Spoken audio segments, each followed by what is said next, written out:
We know what you've come for, and now we're going to give it to you. You're listening to the No Such Thing podcast.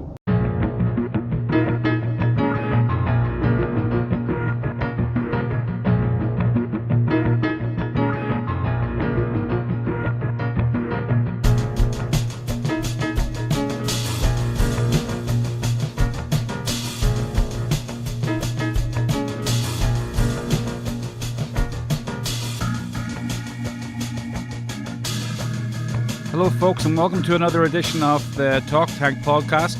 This is your host, and this is episode 2. Not an episode, but I guess you can call it the second one. But this week we have Crystal Panek, I think is how you pronounce it, and she is a BigFoot hunter. Now, she belongs to an organisation called the BigFoot Researchers Organisation, BFRO, and we're going to be talking about her experiences with her sighting many years ago in the 70s. Her and her twin sister both saw the same thing, and come to find out her mother had a Bigfoot encounter also, and then later her daughter would have a Bigfoot encounter. So quite an interesting story. She was also in the US Air Force over there trying to kick Saddam's butt during Desert Storm. Now, this is one of my favourite conspiracy theories. Now, it's unfair to call it a conspiracy theory because a conspiracy theory by definition is, and I will look up the Wikipedia definition, a belief that some covert but influential organisation is responsible for a circumstance or event.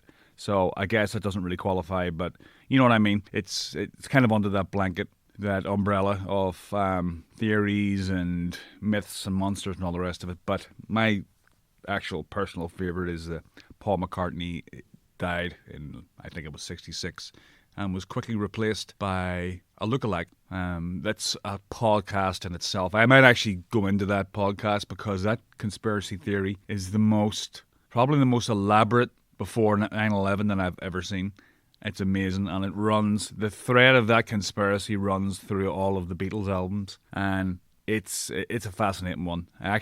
I might actually do one of those. If I can't get, like, 1 week, if I come up empty and can't get someone to interview, I might actually just do what a lot of people do and just be the host, delving into a subject that they're really interested in. And actually, I might do that if I can't line up any interviews. Well, the thing is, I can line up plenty of interviews, but a lot of them have to be through Skype, and I'm not really comfortable with Skype yet because the sound quality is different and stuff, and that's why I kind of like to try to meet people face to face, because I know what I'm doing and I know what kind of sound quality I'm going to get, and the equipment is right in front of me and I can see what it's doing. But with, like, Skype, you know, if someone loses connection or if the sound quality isn't good on their end, you know, you could end up with a crappy sounding podcast. And for the first lot of podcasts, I want them to sound really good, or people will just listen and not return. You know, so I want the first 5 or so podcasts to be outstanding quality, which it's not outstanding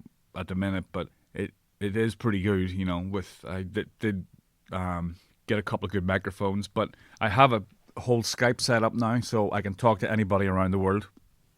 You know, I'm going to leave those Skype interviews for another few sessions. I have a few people coming up, and I'd also like to correct something that I said in the last podcast, was that I had a missionary that worked in the refugee camps of Syria. That's actually not true on 2 points. He's not a missionary. He works with the Lutheran ministries, but he doesn't go there as a missionary. He goes there as a humanitarian relief worker, and he wasn't in Syria. I think he was in Iraq, as well as a lot of other places, but Iraq was where the Syrian refugees were going to. Syria was a no-go zone for the Syrian refugees, obviously. There wouldn't have been refugees if they were still in Syria. So, anyway, so I'm going to meet Crystal very soon, and I'm going to just give a shout-out to Satanesia for their song I'm about to play. They're a Spanish black metal band, and they're quite good, actually. And so, a big thank you to Satanesia for providing the song you're about to hear. And Crystal Panek is up next. See you on the other side.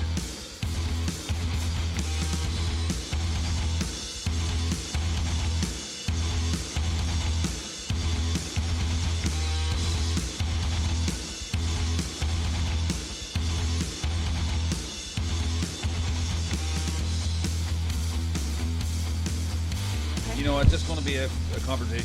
So we have with us Crystal Panek. Thanks for coming. Hi, thank you. So yes, we're sitting in a Burger King and it was empty about 5 minutes ago, and all of a sudden it's starting to fill up. So hopefully we'll get it'll not be a complete disaster. So I read your bio. You said you were in, was it the Air Force? I was in the Air Force Right. from 90 to 95. God, but you got in at the wrong time, I guess. You know, as soon as I went in, I was at basic training, and I got to my tech school, and they said, you joined at the wrong time. We're getting ready to go to war. And I said, really? And then I was shipped to Spain, and not long after I was in Spain, a few months, it kicked off. Man. Because, well, I'm around the same age as you. I remember being that age. Now, of course, we didn't go to war with anybody, but that was always my biggest nightmare, is having to go to war. I was actually really upset. My unit, we were a small detachment in Torrejon, right outside Madrid, and everybody else from the detachment got deployed, and me being the only female, they said, oh, well, we need you to stay behind and run the office. Man, that'd be illegal now. So I was very angry, Yeah. and I thought that's not fair, but, you know, that was okay. I ran the office. Well, you kind of did luck out, though. So- You were still getting paid the same, right? Oh, yeah. Now, they were Air Force. Yeah. You said it was an Air Force unit? It was an Air Force unit. And what was it called? We were the 7316th Airlift Clearance Authority. So what we did was, I did all the administrative type duties for the detachment, Right. for our unit. There were only like 4 of us. Right. So it was small. 3 or 4 of us. So it wasn't a huge thing. We were, like I said, we were just a detachment. So, Right. but what we did was, anytime shipments came in on the, the big planes, we had to go out, check the numbers, and Oh, really? and then it was almost, we did tracking too. Like, so if somebody contacted us and said, if somebody came in and said, hey, we can't find our package, what plane was it on? We'd have to go through and oh, thank you so much. No, they had coffee. If I'd known they had coffee, I wouldn't have got a Coke. Yeah, they had to make it. That's why it took so long. Oh. So, sorry, where were you? I'm sorry. So what we would do is, people would come in and say, hey, we can't find where our shipment is, and then we used to use telex machines, and we used to use microfiche. So if that Right. tells you, So that kind of helped you. you got to remember back in the 90s. Macrofiche, I remember that. That was I don't think I used that, because I don't think we even had that in my school. They might have had it in the library. If Yeah. you wanted to look something up, you had to go to the... You had to go to the microfiche machine and look it up. I think you actually had to go We to didn't the... have computers back then. Right. They just started to get them when I was in technical college, which Yep. was like, that would have been 87, which is my favorite year ever. I was 17. I was in the heavy metal, and, Ronnie James Dio and Iron Maiden and stuff. That was my favorite summer ever, was when I was 17. But 17 is when I went in. was it? Yeah. Wow. That's a young age to... Weren't you supposed to be 18? My parents had to sign off for me to go Oh, in. that's right. So I graduated when I was 17, and 10 days after I graduated high school, I was in basic training with my twin. My twin went with me to basic training. Right. Now, I mean, it wasn't as big of a deal that time, but still, it wouldn't have been a nice place to be, It wasn't like you were getting attacked by No, I mean, there were times where, we weren't allowed to leave the base because there were threats to service members. Right. So pretty much just stayed on the base. But, you got everything you need on the base. Right. Shopping, grocery shopping, movies, bowling. Yeah, some of those Gym. places are like cities. So, like that yeah. one. And what do you call the famous one in Afghanistan? I read a lot of books on this when it was going on, because it was fascinating. It was like a real life horror movie. Remember that guy that was going around there? He ran Al Qaeda in Iraq. What was his name again? He was getting set up before the Americans even got there. He was Al Qaeda thought he was the one that did all the beheading videos. Al-Zarqawi. Oh, yep. And then they ended up assassinating him. I think they droned him or something, I'm not too sure. They killed him in an airstrike, but he was setting training camps up and setting yep. up the resistance before the Americans even got there. That was an absolute horror story, some of that stuff. But yeah, my grandfather was in the Air Force too. He was in the RAF, but he wasn't he wasn't out there flying planes. He was part of, I think he was just like loading bombs on the planes and stuff. And he was in Dunkirk when they were trying to get out. Remember the movie was just released there? Yeah, and his ship was hit, and his ship went down. Yeah, it was 4,000 people died. Holy smoke. He never spoke about it. This was actually the first interview I ever did was with my grandfather. I'd just gotten into journalism, and I told him, I'd always heard that he had been on Dunkirk and stuff, but he had never told anybody the story. But I'm like, you know what? I can get you in the Irish News if you tell me this story. And the Irish News is kind of like the Boston Globe of Northern Ireland, So we sat down and told me the whole story, and it was like he was in the water for 3 hours, and he said it was like 3 feet of body parts just in the water. Oh my gosh. And the Germans were coming down and trying to light the oil, whatever it was flammable, whatever the ships used, and they were trying to light it up to burn the survivors and stuff, and they were just kind of like just strafing anybody in the water. So he said that he saw a bunch of his friends in a dinghy, and they were trying to, row the way over to him, and the Stuka came down and just strafed the dinghy and tore them all apart. And he never told this story. And I swear that his voice started getting shaky, It's traumatic to go through that. And then it took about 3 months to get it published, and he died just before it got published. Oh, that's too So bad. that was kind of sad. I hope this bloody thing doesn't pick up all this ambience. I know that I can kind of cut some of the background noise out on the program, but I don't know how much because I'm still all new to this. Well, just unfortunately, you were over 2 hours away, and I didn't want to make you come all the way I up know. to my place, so... I could have actually done it because I got finished a lot earlier than I thought.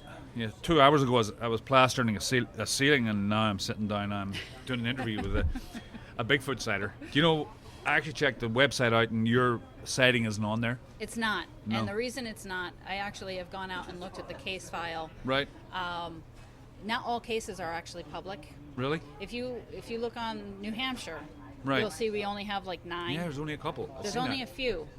But There's more mass. There's like 200. I actually well over 200 cases. But up here, people don't want their cases made public because they don't want people on their property. They're very... Oh.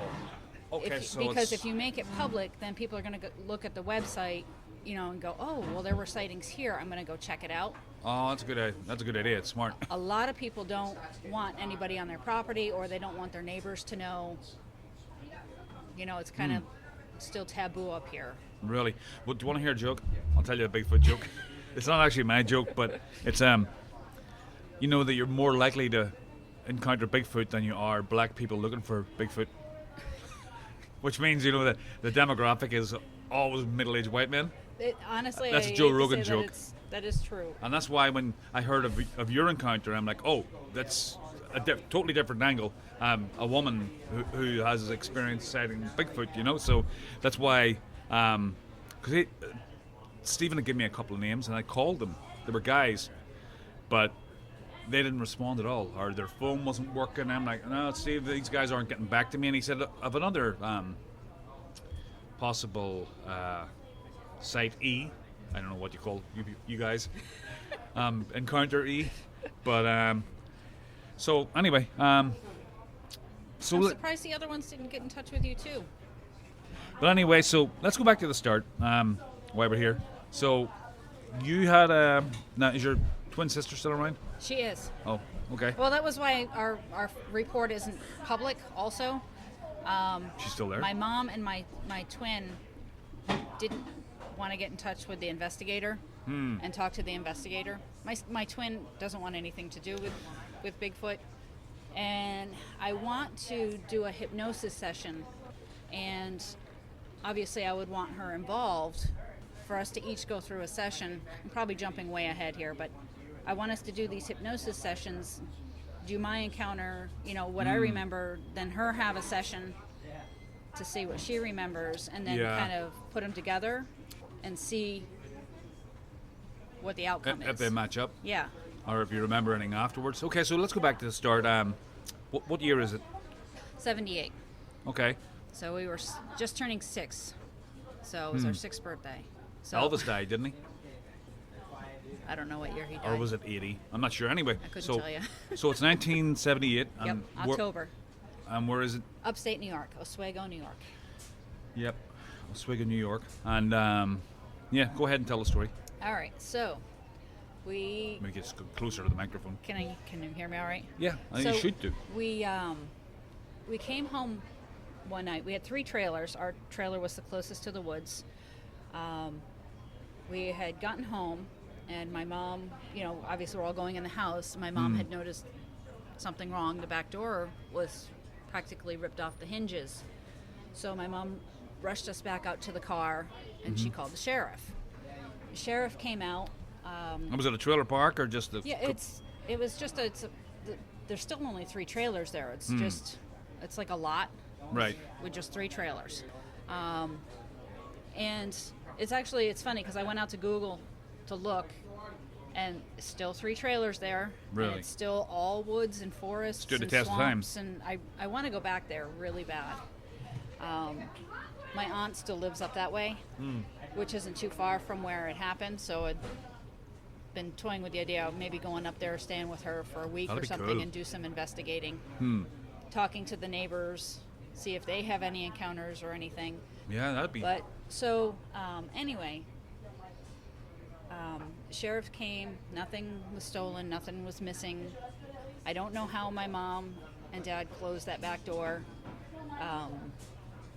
If they just pulled it back closed, I couldn't tell you. I don't know. So mom and dad were there. Yeah, and Dad must have been freaking out. A couple of girls and his wife. so I'm not sure. I honestly don't remember. I remember my mom being there, but I don't remember my dad being there. But But he was with they you. divorced Oh, okay.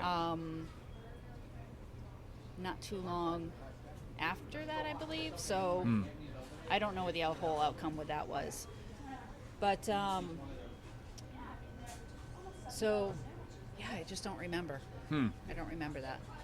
But my sister and I, our bedroom was right across the hall. So you figure, what's a trailer hallway? 3 feet, three and a half, 3 feet, 3.5. I mean, it's a trailer.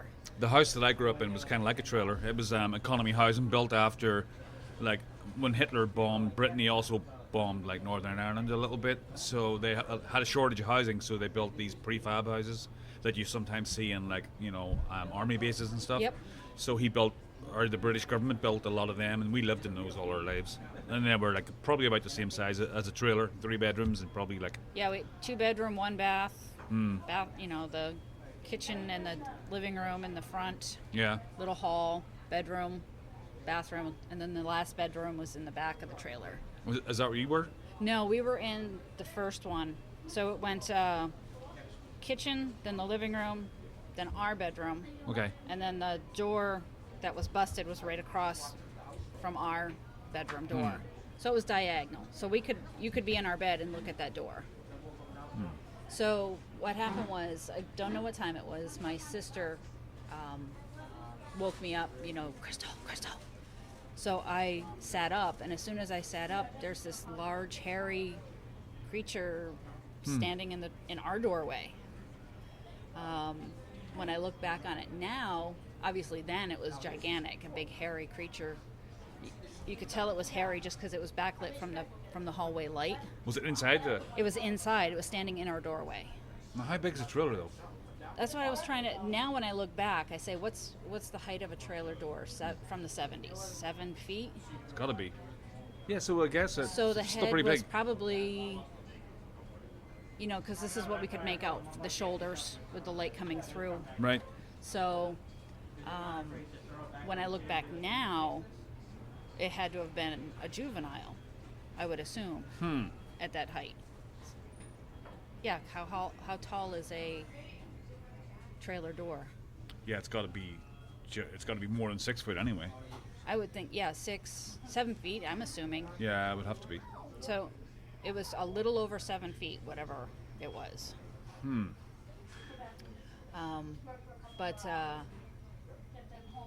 I just see this big hairy thing standing in the doorway, and I didn't want to go over the front of the bed because then I would be closer to it.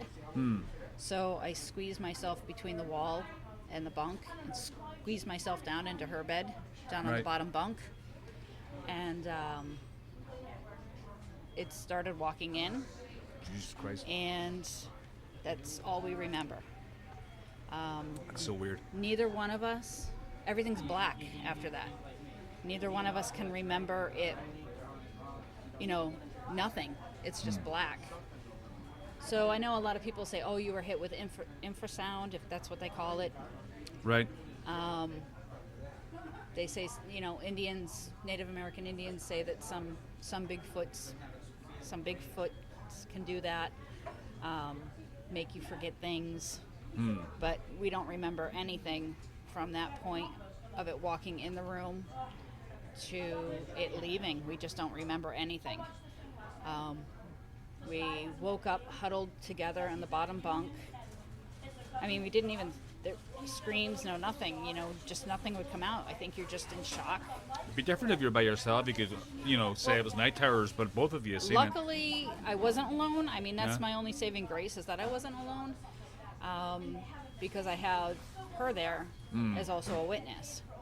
So, I mean, honestly, if I was by myself, I don't know if anybody would have ever heard my encounter, because I don't think I ever would have shared it. Yeah, I would have just ruled it off as a night terror or something. Yeah, but for both of us to have remember to the same point, and then neither one of us remember anything after the fact,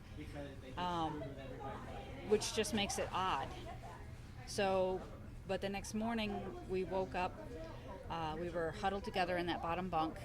We got up, the back door was open.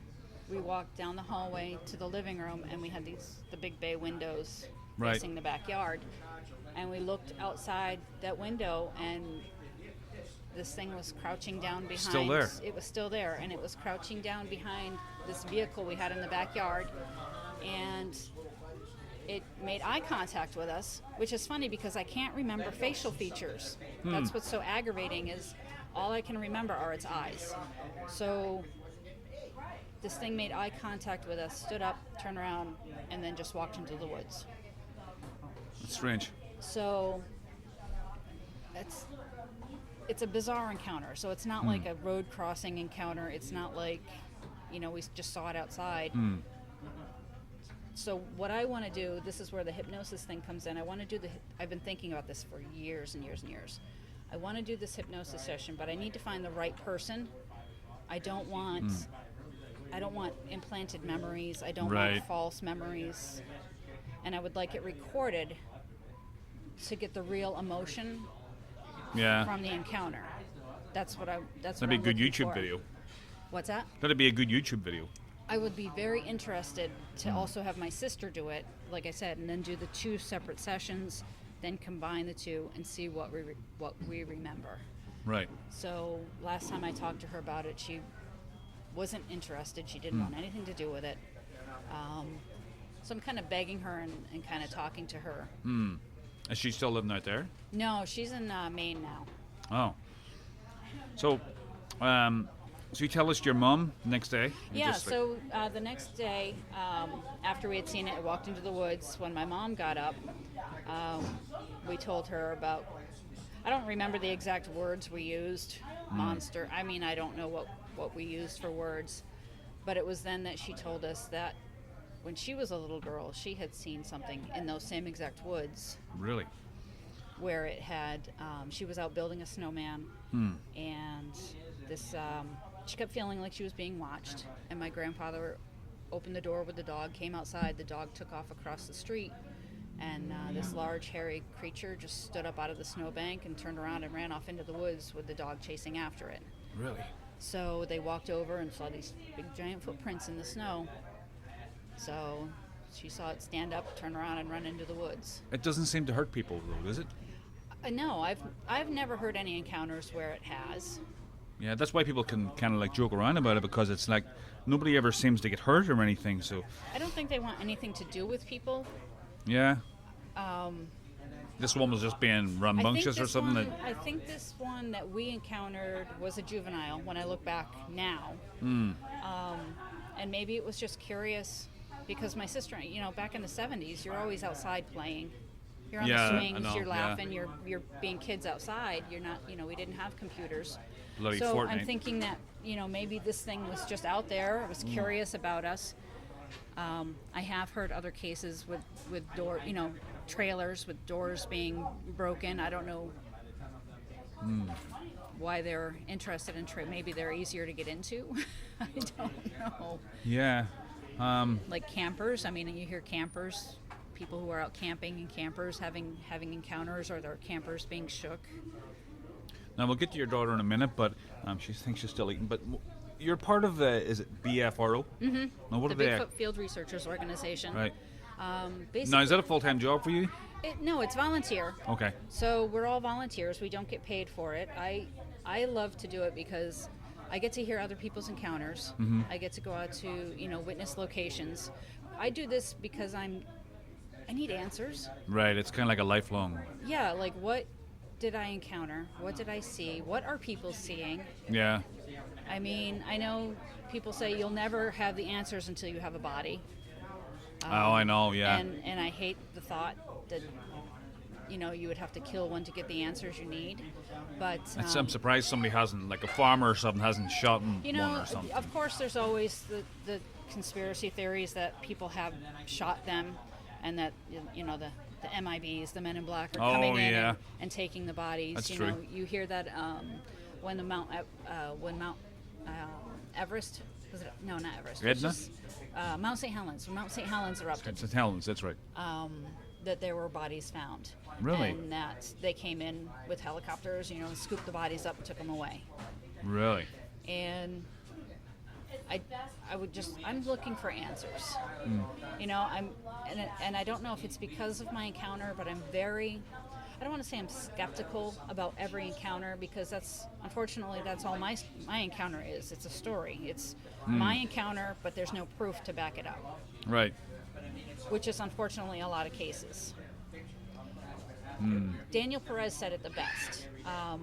I went out to Willow Creek on the 50th anniversary. I was going to ask you about that movie. Yep, and I haven't seen it yet, but apparently it's very scary. Yeah, don't quote me on that, but I was not impressed with the movie. Oh, no? No, but we can get into that after. But I did go out to Willow Creek Right. for the 50th anniversary. Made it out to the site location on the 50th anniversary, and I met Daniel Perez out there, and he's very knowledgeable. Now, why don't you... Is Daniel Perez the other half of the Patterson footage? No, Bob Is that- Gimlin and Roger Patterson. Oh, right, okay. I was going to talk about that, but we'll talk about that later. But so where is Willow Creek? It's in California, Okay. and that's where the sighting of the Patterson Gimlin film was. Oh, that's PG where- film. That's the film location of the. Okay. The Bigfoot walking across the creek Yeah. bed, the female, Patty, the female Bigfoot. But that's the site location we went out to. And Daniel Perez was there, and he actually said that we're not. I'm going to try to quote it, but I'm not going to probably get it right. Paraphrase. Yeah. So basically, it was we're not researching Bigfoot. We're researching Bigfoot reports. Yeah. And I thought that is true, Yeah. because that's all we're really doing. We're talking to witnesses who have had encounters, and then reporting on those encounters. Yeah, because there has to be something. Even if it is, you've heard the whole alien conspiracy theory. Oh, I've heard them all. There's tons of them. I mean, I haven't got into that one, but apparently one of the guys that Stephen put me in touch with is a firm believer in that. I've had people tell me when I've shared my encounter before that because neither one of us can remember Yeah. anything. They zapped you? What's that? They zapped you? And that's what some people are like, oh my gosh, that sounds like an alien encounter, not a Bigfoot encounter. So there's probably a lot of, when you go to these conventions, there's probably Bigfoot infighting. Well, it's tough because, I try to really stay open on my Yeah, beliefs. you have to. But with today's day and age and technology and people taking photos, and you're seeing a lot more, there's things on TV, and there's two sides. You have what we call the woo side. Yeah. That's the people who believe portals, the aliens, Yeah. and then you have, non-woo side. I'll just put it that way, where we're more, it's a flesh and blood creature. It can't, make itself disappear, and it doesn't jump through portals. And I'm trying to ride that fine line in between the two, because I'm fascinated in both aspects, because I'm also a paranormal investigator. Right. So I know there's other things. There are spirits and things like that. So I ride that fine line. Yeah, because of what happened to you. I mean, I went to this guy's house, and I wish that I had kept his contact number. He wanted me to do all of the ceilings in his house, and I went into all the different rooms to price them.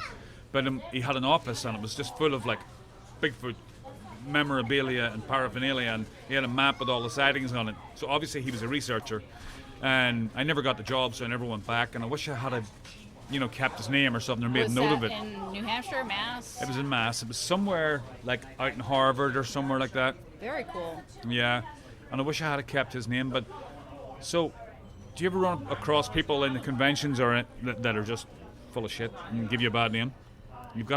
There's got to be people like that. There are. I know you don't want to name anybody. I won't say any names, but there's a few out there that I go, oh my gosh, they're starting a freaking cult. Right. Because people believe every word they say. Yeah. And you just want to go, oh, no. You got to be serious about this too. I come into every investigation, and I hate to be this way, but I'm very skeptic on. It's not that I don't believe what people say. Yeah. But I always have to come in on the scientific side. An example, I went out to a witness location where they were having rocks thrown at them. Oh yeah, they do that. And apparently, when I went out to the site to do an investigation, I found cans. I found one of those emergency warming blankets. I found just too much sign of human activity. So for me, it was a homeless person who didn't want them in their area and was throwing rocks at them. But because they had seen all these shows, about Bigfoot and, Bigfoots throw rocks or we hear noises, they jumped to the conclusion that it's Bigfoot first, before coming up with scientific reasons as to why, I don't want to sound rude, but I always come in, everything, and it's like when I'm doing my paranormal investigating, I don't go into a location and say it's haunted before I investigate. Right. I'm coming in and I'm looking at reasons why it's not first. There has to be some really good evidence to skew my perspective. So my motto is, not everything in the woods is Bigfoot. Right. And people get so mad at me for that. Oh, because if you see stick structures. Yeah. How long have those sticks been? I mean, I'm not saying they don't do that, because there's no scientific evidence to say that they don't. But there's nothing to say that it is them either, Yeah. So it could be a hunter. We don't know how long those sticks have been there. Trappers. So they say that the most logical explanation is Gigantopithecus. that came over the Bering Strait, and that's why you see so many sightings in Washington, right? Because it's around that area, Washington, BC, and stuff like that. That's where Les Stroud went. Remember? Yes. In his shows, they were fantastic. So. And he was he changed my mind about it, because he found those sticks broken and stuff. Apparently, they break sticks to mark their location. That's still up in the air. Some people say that that's what happens, but that's why, living here in New England, I've been out to witness locations and they'll go, look, those trees are broken, Bigfoot did it. Could have been a storm. But it could have been a storm. Yeah. So I actually just took a picture of a tree at my house that snapped in half, where it's still connected, but it's snapped in half, and it was just because of snow. Yeah, we've got a few of those. So, and that happens here. So it's hard for me to say that I'm not saying they don't break trees, because we don't know. Well, that's what he was doing in his show. And I have had friends being out in the woods who have had hear trees break and things like that. But I'm very cautious when to say it's definitely Bigfoot, because I'm seeking the evidence that it is or isn't. So, how many times do people come to you with sightings, and then you go out just like a what paranormal happens investigator? is people will file a report on the BFRO website. It's Right. BFRO.net.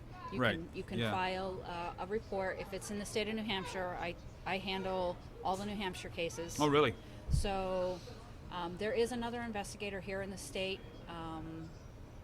but he's been AWOL for a little while, so I don't know what's going on with him. But so right now I've been handling all the cases. They all went away. They were noisy. A load of D&D players.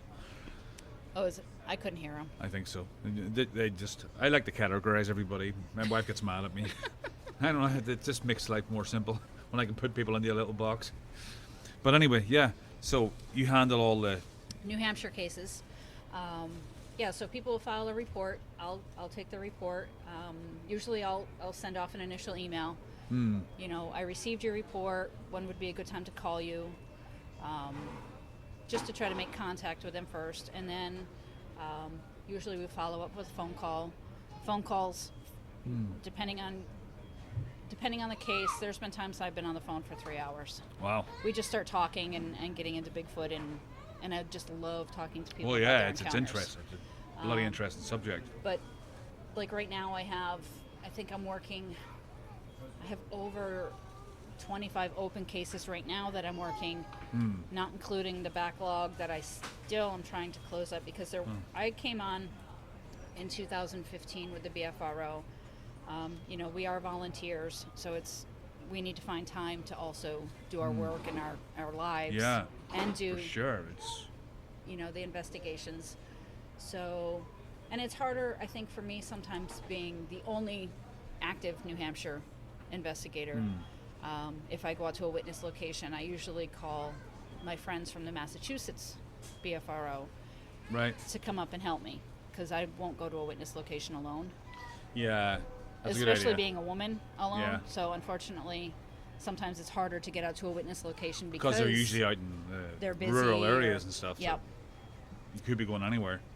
So, but I really love what I do. I love talking to people about their encounters. And like I said, most people don't want their cases public. They don't want people on their property. They don't want their neighbors to know. There's been one of my favorite cases was a gentleman. He had heard a noise outside his house one day. He had the windows open, and he heard this weird noise, and he thought, oh no, I left the dog outside. So he went downstairs, and she was an older dog, and the dog was in her crate. And he was like, okay, that's weird. What made that noise? And he opened the sliding glass door and turned the light on, and as soon as he did, all these trees in his backyard started shaking, and there was this ruckus and noise. And I think he disturbed. My thought is he maybe split up a family group. So I think the bigger ones over here, and the noise he heard was the juvenile, is what I think. But he got bluff charged. These things were outside his house. Yeah, he was home, and I said, well, why didn't you? My initial thought was, why, if you were so scared because he was walking around the house with his gun, why didn't you call the police? He's like, what am I going to tell them? Yeah. That there's a family group of Bigfoot outside my house, and I'm afraid for my life. He goes, these things were so big. He goes, they could have just come in the house if they wanted to. He goes, I was terrified. He goes, for 3 hours, Wow. these things were outside just making a ruckus. Did he get any footage? He did not. So, no recordings, no. And unfortunately, you just don't think of that stuff when it happens. Yeah. But with, because there's been times when I'll go, dang it, why didn't I take a picture of that? Or, because now it's too late. All I have is my memory of it and not, no photographic evidence, because it just happens so fast and your brain is trying to comprehend what the heck what you're going through. So I can see how that happens. No, you were talking to the guy. Did he seem? He was genuinely scared. Yeah. And I really did want to go out there. And I had Jeff Shepard. He's a fellow BFRO member down in Mass, and he was going to go with me. And he had a family emergency, so we weren't able to go that one weekend. And then when I unfortunately called the gentleman back, he's like, I don't know if I want anybody out here. Yeah. Because he goes, my neighbors And then it doesn't help. I have Bigfoot on my license plate. Yeah. So, sometimes people just get deterred because it's still so taboo up here. I mean, like if we were on the West Coast, Yeah. it's so like the norm over there. You go into stores and there's they like have Bigfoot stuff trinkets? everywhere. Mm. And here, I mean, I'm trying to set up. My plan this year actually is to start doing all these little town hall type meetings where people can share their encounters with me. So I had contacted my local library and said, hey, I'd love to do this. And one person said, oh yeah, that'd be a lot of fun. Our patrons would love that. And then I still haven't gotten a phone call back. Right. So it's like it's still kind of this taboo subject here on this East Coast. So, which is frustrating because people do see sightings here. I have a friend of mine who tells me all the time, there's no Bigfoot in New Hampshire. There's no Bigfoot on the East Coast. And I'm going, yeah, there are. There's one that was spotted on Route 2. I know that much. Not too Even long here ago. in Plaistow, people have had encounters. Really? So, I brought a picture of my map so I can show you if you're interested. I know people, obviously it's a podcast, they can't see it. You can show me it. But, most sightings are down here right now in the southern part of New Hampshire. And I've had people ask me, well, why are there so many sightings in southern New Hampshire and not a lot in northern New Hampshire? I said, It's full of trees. It's population. Yeah. If you think about it, there's less people up north than there are down here. There's a heck of a lot more trees. That'd make more sense. So I don't know if you can zoom in on it if you want. People are encountering them more because there's more people and they're encroaching their territory probably. There we go, so you can zoom in on it. But these are all the sightings, all the little dots. Pins, all the little dots. There's different colors on there. There's yellows, there's reds. So Where are we now? we are right here actually where those little 3 dots are. So there have been 3 sightings here in Plaistow. Oh wow. So that's Mass, that's the line of Mass. Yeah, right that's there. Mass, yep. 3 sightings. I mean, But there's sightings all over the state. And like I said, there's, even though there's only like 9 that's hundreds. public cases, there are hundreds of sighting reports here in the state of New Hampshire. Now, did you ever think of going back to the sheriff who... I did actually go back in, I don't remember what year it was, 2013 maybe. I did contact the Oswego County Sheriff's Office and ask about the break-in. Is that what you're talking about? Yeah. Okay. And Or if he had any more reports of similar things. people, I want to give my card out to all the fish and game that I see. Oh yeah. And my daughter gets mad at me because I'll go, oh, there's a fish and game guy, let's go find him. I just saw his car. And they'll be like, will you just leave them alone? Because I can't tell you anything either. They just keep everything really quiet. But I would love to hear more cases in the state of New Hampshire. Have you read the Missing 411 books? I haven't read them yet. I'm very interested in reading them.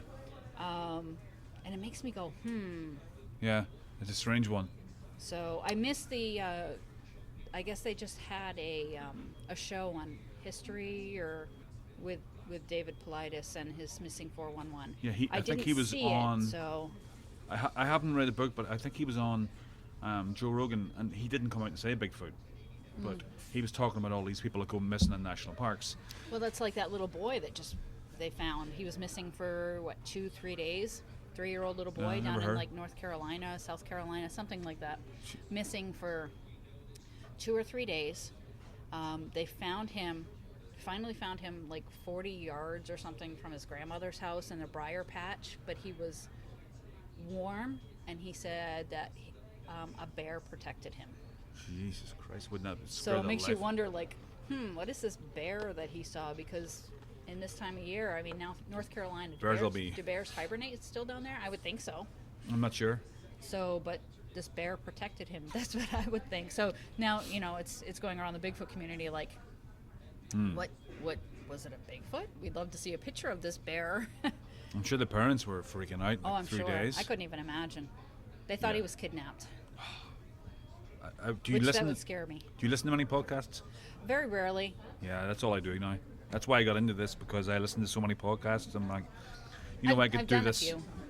You've done a few? Done a few, yeah. Do you know what I'm going to have to do is I'm going to have to actually change the batteries because this thing drains batteries so fast. Oh, okay. Yeah, I have. This would be a great one for doing paranormal investigations and catching EVPs, I bet. What Stephen had brought last week was just a little simple one, and that thing was like, we picked up a lot on that thing. I was surprised. I mean, he wasn't making up. No, I'm just going to pause this podcast and we'll restart it again. Hold on, because I don't want this to run out right in the middle and me not to catch it. Hold on 1 second. For a long time, I was terrified to go outside at night. So even visiting my grandparents who kind of lived across the street, I was, if we went up there to visit, my parents would sleep in a camper or something in the backyard, and I was terrified, and I'd be on the couch because I didn't want to be outside after dark. I wonder what they eat. Do you know what they eat? Or have you seen any evidence of what they eat? There's a lot of, some say they've seen them chase deer and hogs and actually catch them. Wow. There's, probably, in New York, there's the apple orchards are right there, so you probably eating fruits and vegetables, whatever it finds, foragers, I would assume. So when I looked on the website, I think I counted like just skimming over it. I think because it gives you there was only like 500 cases, but you're saying there's thousands and thousands. There are lots,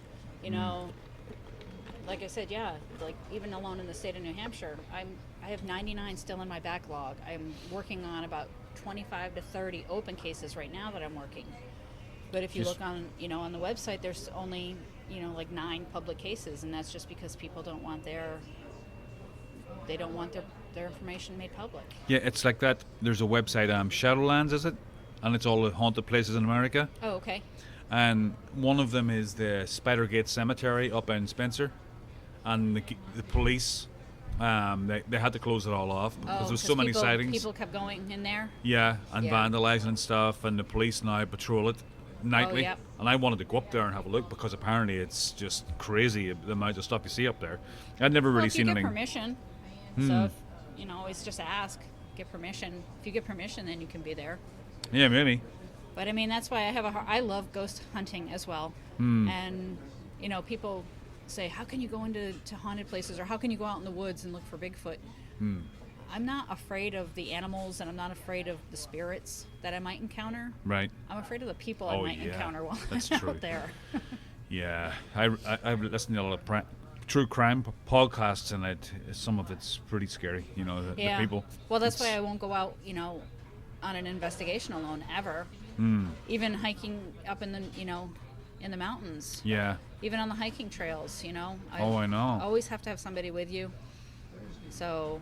Well, my wife she grew up in Kentucky and stuff, and Tennessee, and she used to go hiking in, I guess it was the 80s, in the Smoky Mountains. I'm like, how did you do that? There was no one around, Yeah. And it's not like it was safer then, it was more dangerous. It's just, I think they just catch serial killers now quicker because of the DNA and stuff. That's true, yep. In those days, they could go for years, Yep. So what about do you still do the ghost hunting thing? When I can, Yeah. I used to be part of Haunted in New England. I've heard I'm still of this. technically on, crew, but unfortunately, everybody's further south and get to their locations because they're doing a lot of stuff outside of New Hampshire. Being a mom, and I work, so it's tough trying to get out. This past summer, I ended up catching. I don't even know if it's catching. I got a virus and I got labyrinthitis. Labyrinthitis. Which it kills your balance in your. So I've lost my hearing. Oh, really? On my left, and I'm going through balance issues, and so things are better now. So thank goodness that I'm feeling better and I'm back on my feet. But this whole past summer, I had so many plans, and that kind of got thrown out the window. Yeah. Now I'm back on my feet, and that's why I'm creating a website right now, actually called New Hampshire Bigfoot, where I can get out to all these different towns, and I want to do town hall type meetings, and I want to talk to people more about their encounters and try to get more people in New England, New Hampshire, to share their encounters and try to make it not so taboo to discuss. It'd be nice if we could just do that for a living. Wouldn't it be nice? I wish somebody would pay me to travel. It'd be like this. If I could do this for a living, I would tomorrow. Yep. It's just so much better. I mean, Travel Channel. Yeah. I'm ready. Come. Yeah. You need me to go somewhere? I'll go. Yeah, I know. Those people have dream jobs. Oh, don't they? They do. Yeah. So, I mean, you're talking about health problems. This bag is actually for my sleep apnea. Oh. And it's the only bag I have, but it fits everything perfectly. All these little compartments for all my stuff. I mean, Oh, I can. yep. And actually, I need a bigger bag for the Skype stuff that I have because I've got different microphones for Skype because these don't fit into a computer. So. Oh, yep. So what about Paige? Does Paige want to join us maybe and tell us about her encounter? Katie, come over and bring your purse. Oh yeah, and while we're at it, these are I collected a lot of celebrities that have had Bigfoot encounters, and we've got Rob Lowe, Megan Fox, Dean Cain, Les Stroud, and of course Bobcat Goldthwait. Yep. Isn't he the guy that wrote Willow Creek? He did. You know, I really enjoyed. I don't want to say anything bad about the movie. I enjoyed the movie until the very end. Well, apparently it's scary, like Blair Witch or something, right? Yeah, I mean, the movie, I enjoyed it. I actually, it's funny because I was at the Ohio Bigfoot Conference a few years ago, and Bobcat was there. Yeah. And that's when we watched. I think they did something with Willow Creek while we were there. But I really enjoyed the movie until the end. And Don't then tell me. it was I the wanna watch ending that was for me, as you know, as a horror fanatic and things Yeah. like that. So for me, it was just that the ending was disappointing. How do you pronounce your last name? Because I had a bit of a Oh. problem with that. It's Panek. Panic. Crystal Panek. Yep. It sounds like a death metal band. My husband's name is Will. Will. He's Will Panek. Oh boy. Well, my name, I can't talk about anybody. Cornell Hanratty. What is it, Czech or something? His Polish. Polish. And Italian. Yeah, the That's guy what it who is. worked with his Will Zinski, and you can't even, you have to. When you write it out, it doesn't make any sense, But I know how to spell it now because I've written them so many checks. But so Paige, you had your own. Paige is just joining us. Crystal's daughter, and she had her own encounter. This is like the Bruce Lee and the Lee curse, where they all. It makes me wonder because you don't hear that often where there's been multiple generations of Yeah. family members having encounters. Her encounter was well before I got into doing anything Bigfoot related. For me, it was just something that happened. I didn't realize that there were all these different communities out there that did this type stuff. I mean, I didn't even know. So it wasn't until, around the Finding Bigfoot time that, I found out that there's conferences on this stuff. Yeah, big. It's big. Like. Jeez, I didn't know that. My family has its own curse, but it's alcoholism. It's not Bigfoot. So, Paige, do you want to talk about your encounter? Sure. Yeah, you have to hold this closer to you. It's just a conversation. know. If you say anything you don't like, we can just cut it Not out. on film. Yeah, you can just cut it out if you don't like it. We just did with Bill Brock. You two He did? He filmed us for one of his upcoming series, but he just changed the whole, I guess, the trajectory of the path he's going. So All right. Our interviews are now on hold until he goes that route again. All right. Now Okay. he's doing some Native American side of it. So Is it the guy I saw you in the video with? no, that was Rick Riolo. That's right. Yeah. So Okay. that was my first time ever. That YouTube video was my first time ever being Right. on camera. I think ever publicly sharing my encounter. Yeah, they did that with me one day in the center of the city, and I was hungover, and they stuck a camera in my face and asked me a load of questions, and I just froze. It was like, it was a gun. It's. Well, that's if you watch the YouTube video, you'll see I won't look at the camera because that's just intimidating to me. Yeah, it is. So I was like looking off into the wood line, because that, to me, the camera is Yeah. very intimidating. Oh, it is. It's a big, like, It's staring at barrel. So, Paige had an encounter as well. How old were you? I was 5. 5 years old. Yeah. Almost the same age as your mom. Mine is not like the same as mom's, but it's also kind of strange. I was 5, and okay, so my preschool used to do this thing where we would have days off. Well, like, it was like every, like, 3 days off. Like, you would go to school, then have a day off. Go to school, have a day off. That's nice. It was one of the days off, so my sister was in 2nd grade, so she was at school. And I was sitting on the couch, and in the summer, windows, like, the curtains get bumps on them from the shadows, and I don't know why, to this day, I still don't like it. So I opened the window curtains a lot, and I had them open. I was sitting on the couch watching TV, and it walked right past the window. But the thing with it is I couldn't see its head. And It was so big. yeah, but with me is, patio goes like patio, then it dips down into rocks, so it's like lower. And me now, I'm 5'6", and I can only see into the window slightly. If I wanted to see all the way, I have to get a chair. So I saw it and I froze. And before that, Mom came outside into the living room and goes, I'm going on a call with one of my like students or whatever, because they used to teach from home and like do all that like working from home thing. We used to own a computer training company, and I needed to speak to a potential client. So Right. I said, I'm on the phone. That was the rules. If I'm on the phone, be quiet. So I shut my office door. And I froze, and my first reaction was I got up and ran to the door and just started screaming and banging on the door as loud as I could, because I was terrified. And then she swings over the door and just goes, "What? I'm on the phone." And then I was like, my exact words were, "A big hairy man just walked by the window." And you must have been like, oh no, it's happening again. It's funny because she's never heard my encounter. She never. Oh, you never even told her about it. She never knew about it because back, it wasn't my life.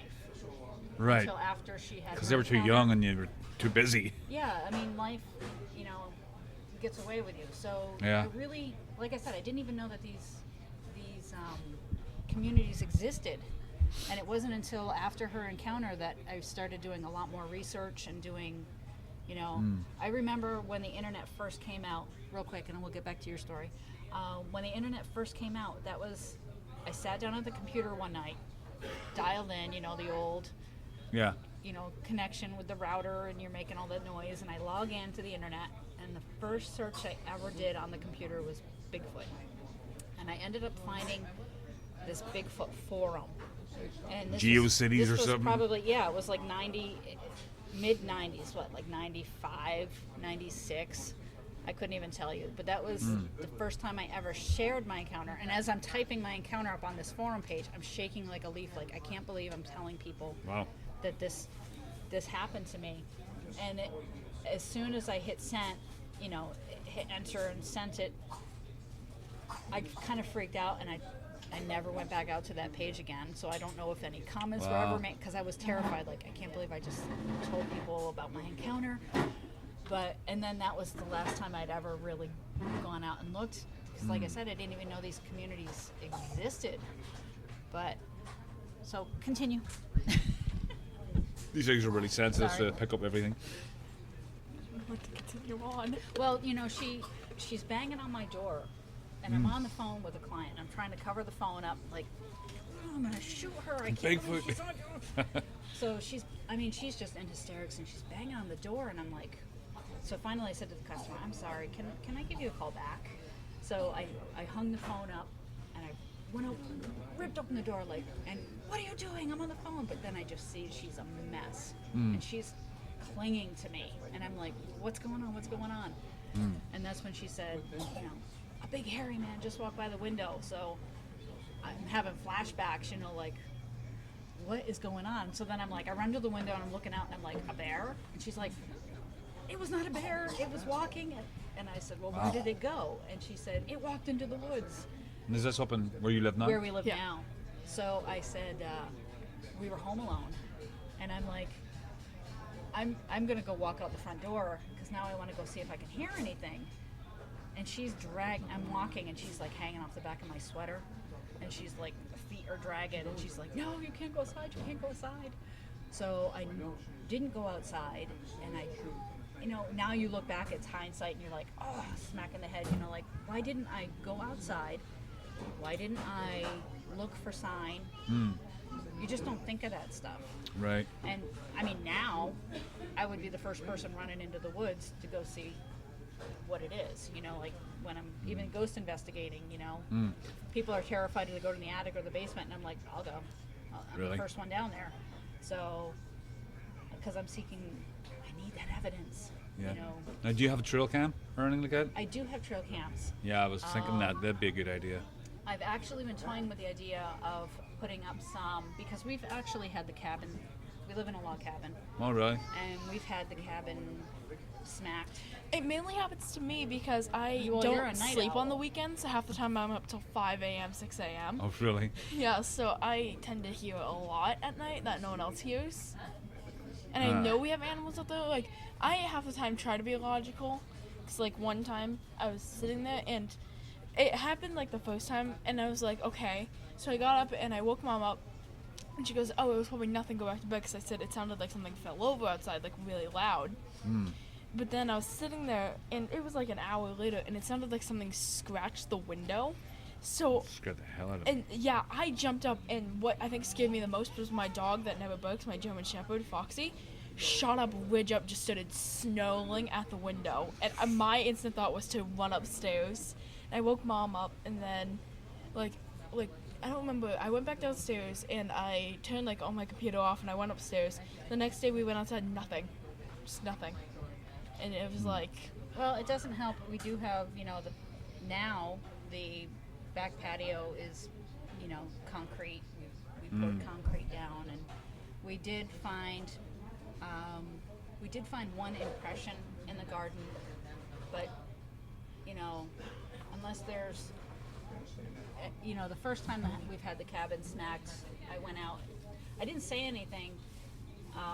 And then I'm on Facebook later that night and I'm laying in bed, and my neighbor, who was through the woods from us, posted a comment on Facebook, oh my gosh, I'm home alone and something just hit the house. Really?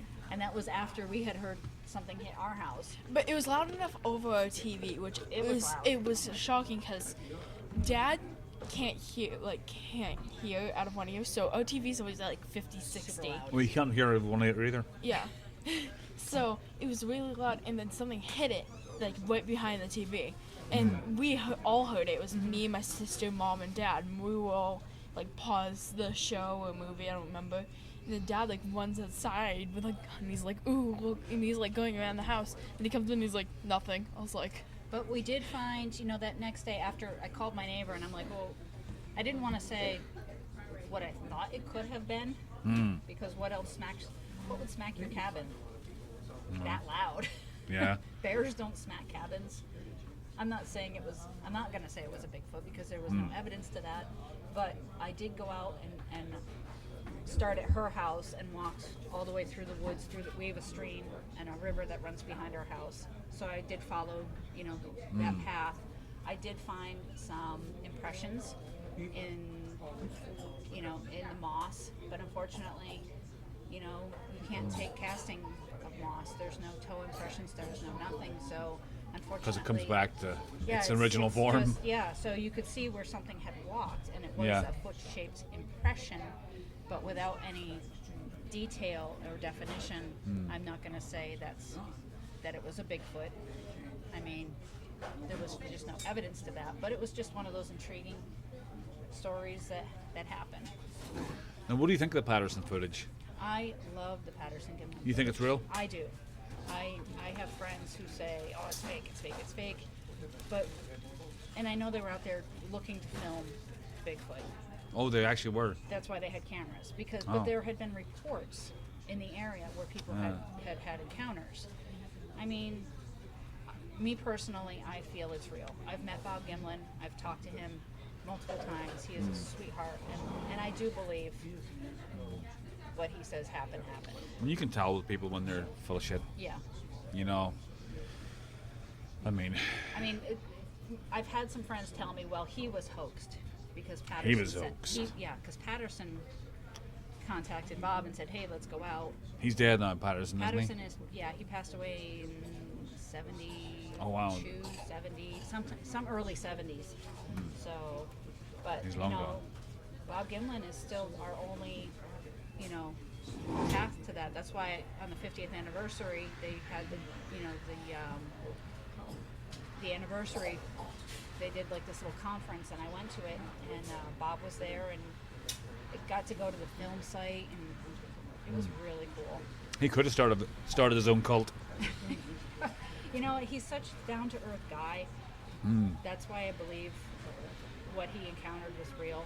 Yeah. I mean, if you try to put somebody in a costume and walk the way that this creature walked, I mean, I've heard Dr. Meldrum speak about the Patterson-Gimlin film and how the foot, with technology nowadays, we can digitize the Right. film, Yeah. and they're getting a lot more detail that we weren't able to see before. So, you can see how the foot flexes and how the muscles move. And it's just, to me, it's fascinating. And when I heard Meldrum speak about the Patterson-Gimlin They still film, haven't disproved that footage, they right? have not disproved it. And with all their technology, that's what I find strange. So it's still the best piece of evidence we have. I mean, I see a lot of stuff. People send me photos all the time. What do you think of this? What do you think of that? Do you think? And I always hate to be the person that has to be the devil's advocate and go, it's really blurry, or it could be this, or it could be that. Because I'll always look at science first before I'll jump to the conclusion that it's. Yeah. So like that happens with a lot of different things though, is that you can't actually always go to a conclusion because there's an animal that lives under a shed and we don't know what it is, but I've caught a video of it because my phone, I can turn the camera on and stick it under because there's like a hole under the shed, and you can like go around and like move it, and you can see the animal in the video, but you can't tell what it is. If it's a squirrel or a bunny, you just can't tell. Yeah. So it's like you can never really be sure what it is. Well, that's like, somebody posted that video of the cougar crossing the field, and you watch this thing walk and you're like, until somebody goes out and stands in that exact location to show me how tall they are. How big it is. You gotta look at it, because to me it's a house cat, but then you got other people who are going, that's the biggest cat, that's a mountain lion, and you're like, it's all perspective. So I have to look at science first to say, okay, until somebody stands in that same spot and I know their exact height, that's the same with the tracks and, Yeah, that was how they disproved that Nessie footage. Remember that? Because of the ripples in the water. Yep. They were like too big for it to be a massive creature, and I think they just found out that it was some kind of the doctor's footage. Is that the one? I think that's I can't remember. the old photo, the black and white photo. Yeah. Just with the kind of like Yep. the hand. It's heartbreaking. Yeah, I know. I love all that stuff. I'm fascinated by all things cryptid. Yeah. Everything. Paranormal, cryptid, UFOs, I love it all. But I always have to, unfortunately, you just have too many hoaxers out there, and it just breaks my heart because you have they waste people it all. who have had real encounters and real sightings, and it turns into a mockery because, my husband, unfortunately, is a non-believer. My other daughter is a non-believer. Well, I would call Alex more of a skeptic than a non-believer. Yeah. But, when my kid comes running up to me and doesn't know anything about my encounter and says a big hairy man just walked by the window, and then she tells me that she could see his arms and she could see the torso, but she couldn't see its head because it was too big going by the window. Yeah. I've tried drawing it. My drawing isn't amazing. I'm an okay artist, I guess. So my art always turns it a little bit dopey, but I've tried. That's what really drove me after her encounter to say, this big hairy man walked by the window, to say, there's something out there and people are seeing things, and I need answers as to what they are seeing. What did we see? I would love to know. Is it, I hear so many people say, that's why I walk that fine line, because I do the paranormal stuff, and I don't want to say that they go through portals and things like that, or can make themselves disappear, or they can cloak, because honestly we just don't know. So, but I don't know how many times I've seen a herd of deer in the yard, and as soon as they walk into the tree line, they disappear. You just don't see them because they're just that well camouflaged. Right. Yeah. I've never seen anything. I never see anything supernatural or animal. I'm just like totally void of it. That's why I like to do this podcast and get to talk to people like Stephen and stuff. And I walk down the stairs to get something and I forget. And I have to retrace my steps. That's what happens when you get older. But that's what it was. It must be, well, it could be like some kind of a genetic thread that your mother had a memory, then she planted it into you somehow, and then you planted it into her somehow, like, you know, genetically. You know, like you have genetic, like a fear of spiders. If your father had say, you know, a spider bite and lost an arm, that you would later have a fear of spiders because there's a genetic implant in there or some, I don't know how to phrase it, but they say that you can have genetics can have memories, so it could be something to do with that. I don't know. I mean, I definitely saw something. It was very unusual. Like I said, I want to do the hypnosis. Still toying with that idea. I've talked to several different people about doing the hypnosis session. Yeah, I wonder why you fell asleep. It's weird. Because you just don't remember anything. Everything is black from the time of it walking in to the next morning. There's nothing there. It's like a horror movie, like in the old days when things would just go black and it'd be the next morning. Don't remember anything. Now I know. And you weren't hurt or anything. No, and I know my sister has had, and I'm not going to say what she has told me, because she remembers something during that time that I don't remember. That's very bizarre. So really? until she does her hypnosis session and I do mine, I really don't want to say anything because I don't know what it is. It's curious. It makes me wonder. It makes you go, So that's, like I said, that's why I do what I do, because I need answers. But I've been terrified to go do the hypnosis session. I don't know why I'm terrified. I just am. So. This world is full of weird things though, because like I've been going up to like my bedroom and see red eyes in the window. Really? Which terrified me. And I don't know why my first thought was to go to my sister, but I think it's just because me and her. Well, that wasn't like, upstairs. You saw them. No, that was in the I was in the dining room. Dining room. Our house is an open concept house, so like the entire house you can go through and like. It's like big vaulted ceilings. It's yeah, I like houses like that. So I saw red eyes in the window, and I don't know what it was.